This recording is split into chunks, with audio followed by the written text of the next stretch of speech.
How Patrice Motsepe became one of Africa's richest men. Patrice Motsepe's story doesn't start with luxury.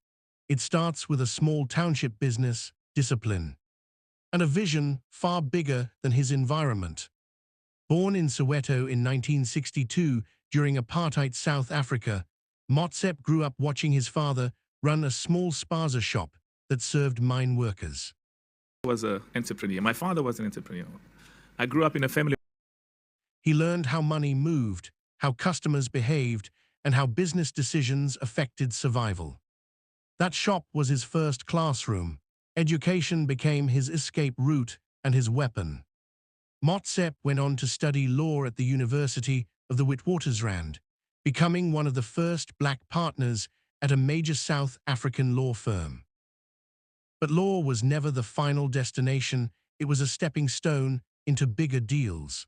The real turning point came in the 1990s, when South Africa's mining industry began opening up after apartheid. Motsepe saw an opportunity others overlooked.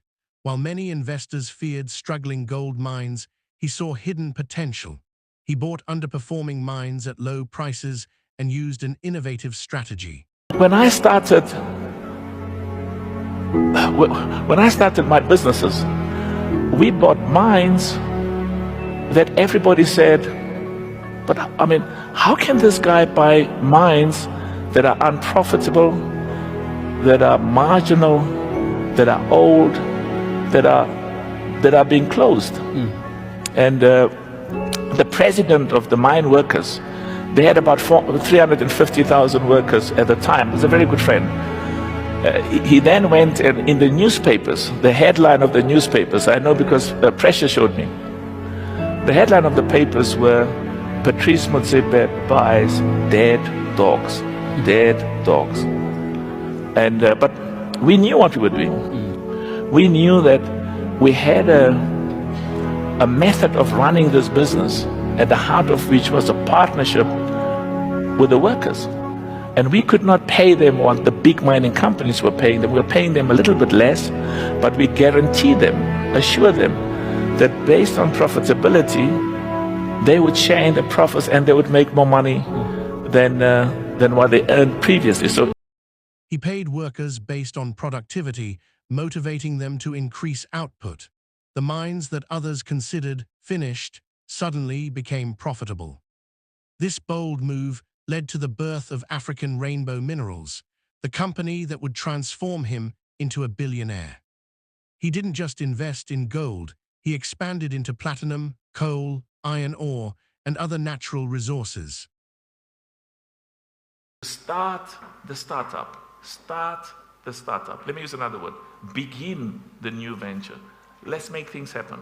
Because sometimes we've got these brilliant ideas. We talk about some of the things we intend doing, which is wonderful. But the urgency now is to make things happen. Get going. Invest. There is more resources available to support young entrepreneurs than we sometimes recognize. Each move was calculated, patient, and strategic, but Motsepe's wealth wasn't built on mining alone. He diversified into finance, sports, and investments, including ownership of Mamelodi Sundowns, turning the club into one of Africa's most successful football teams. His business empire kept growing, while his public image remained grounded and disciplined.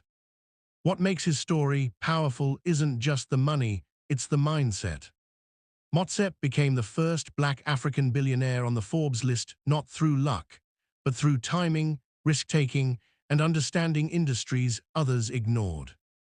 He combined education, street-smart business instincts, and long-term thinking. Today, Patrice Motsepe is known not only as a billionaire, but as a philanthropist who pledged to give away half of his wealth. His journey proves that opportunity favors those who can see value where others see failure. From a small shop in Soweto to the global billionaire stage, his life is a blueprint of strategy, patience, and vision.